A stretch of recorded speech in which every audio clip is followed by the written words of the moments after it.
Fighting now is in its third week and has engulfed Khartoum, and hundreds of people have died and thousands wounded in the running battles. South Sudan has championed the week-long truce, but so far it doesn't appear to be holding. United Nations Secretary-General Antonio Guterres says this war must end.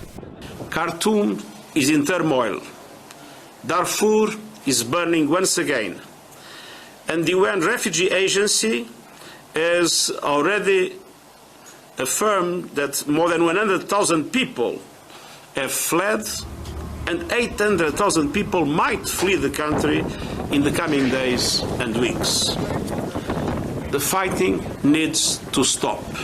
The UN chief says the international community must not turn a blind eye to issues facing Africa. When global institutions, from the United Nations to the International Monetary Fund and the World Bank, were created, and at the time the decolonization of Africa had yet to get underway, and so African countries were practically not present and to this day remain clearly underrepresented. The same applies to correct one of the biggest injustices in the international peace and security architecture: the absence of any permanent seat on the Security Council for the African continent. Foreign governments have pulled out their citizens over the past week in a series of operations by air, sea and land.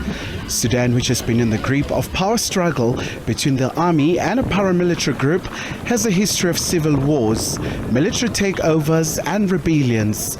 The UN boss says humanitarian aid is desperately needed in Khartoum.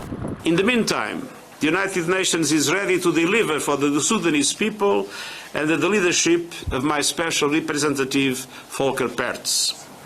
And the Emergency Relief Coordinator, Martin Griffiths, is now in Sudan to help ensure the continued flow of humanitarian assistance.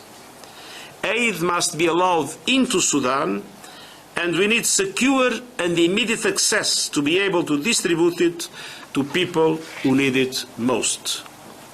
Civilians and civilian infrastructure must be protected, and humanitarian workers and assets must be respected. Meanwhile, Kenyan President William Ruto has called on warring parties to de-escalate, return to the negotiating table and agree on a lasting ceasefire.